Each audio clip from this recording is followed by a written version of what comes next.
and hello, and a very good evening to you. We're going through the week of December 8th through the 15th. We have our chart up, and we got our cards out, baby. There are a lot of cards that want to talk to us today. That was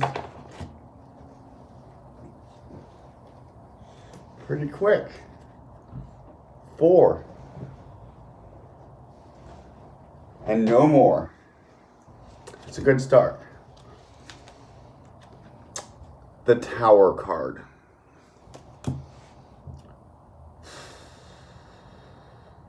Let's all do that together. In through our nose, out through our mouth.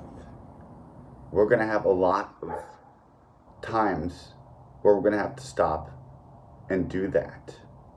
We have some serious, heavy, hard-hitting, deep, depressing, can be pressing, definitely, on asking us to get serious. And now we have to walk that line of taking this world serious, taking ourselves seriously, nurturing ourselves,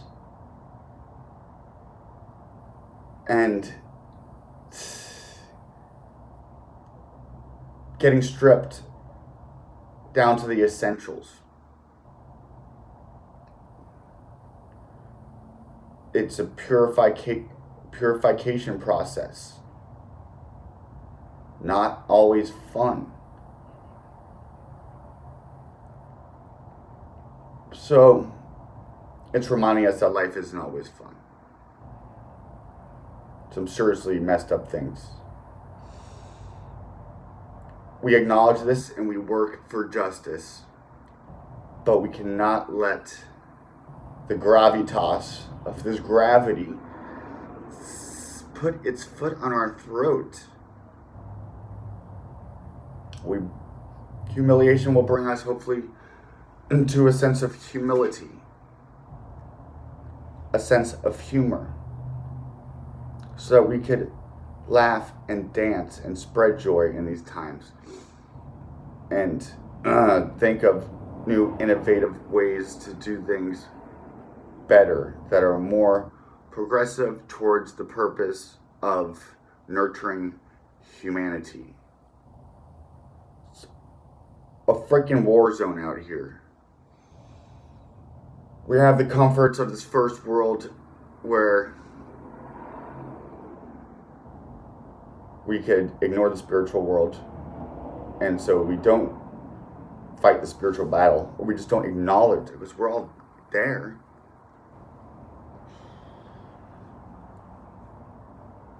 And knowing's half the battle. And what do? We bring a light to the dark. The whole message of the Christ child being born in the winter solstice, the deepest, darkest day of the year. In a cave, some say. There's many man gods that were, or gods that were nurtured in a cave by a she-goat or a sea-goat. Capricorn. Its opposite sign is Cancer, the nurturer. It's a feminine sign. It's a boss woman at work. But it is a cardinal sign, which is a masculine energy.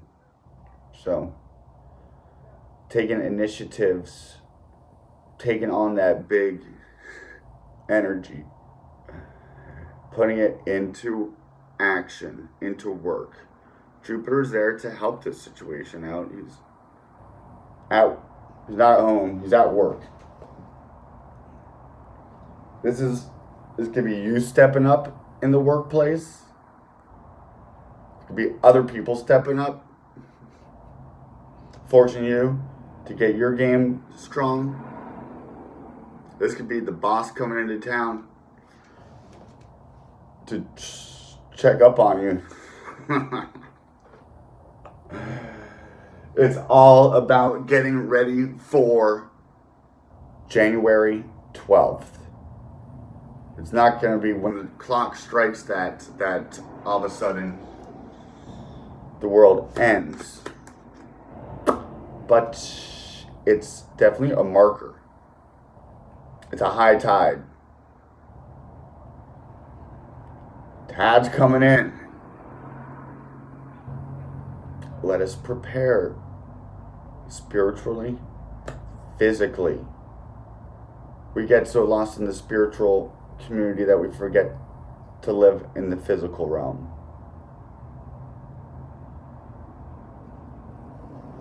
Or vice versa. And if this isn't for you who are watching this, probably, we could be too materialistic. That's all material. That's not built up for our soul's higher purpose and life path.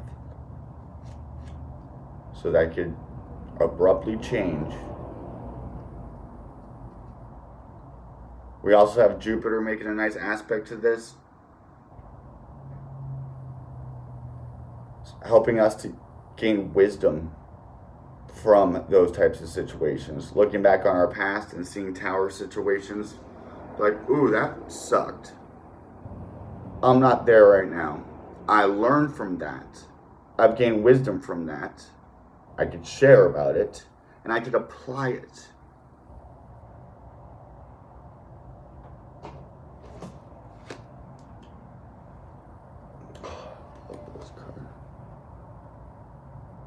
Love that card. Temperance.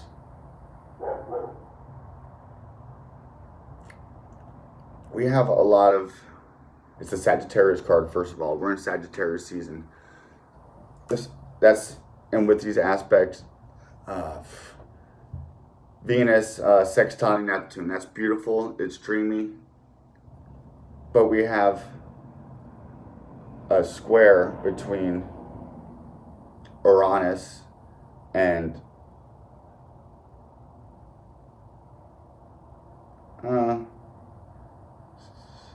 the sun is making a square with Neptune right now as I'm doing this. So this can be great spiritual awakenings and moments, mysticism and creativity out of it, and just a love for but it could be a love for escapism, over drinking too much, as at the Christmas party, too much eggnog, waking up the next day and having to face Saturn. Now think about that on a grander scale, because that's what's going to happen, is all these personal planets are going to come through this Saturn-Pluto conjunction, one by one,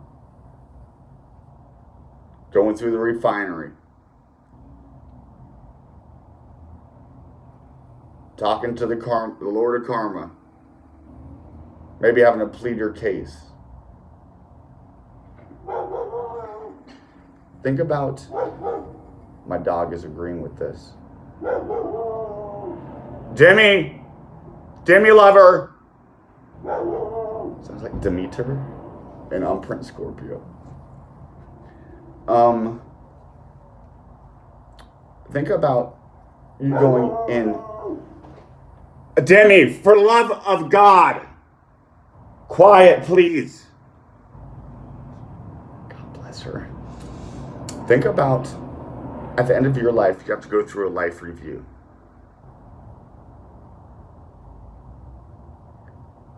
Pretend you're at that life review right now, and you just watched it. You say, damn, I didn't get a chance to do what I want to do. Okay, well, turns out you still have a little bit more time.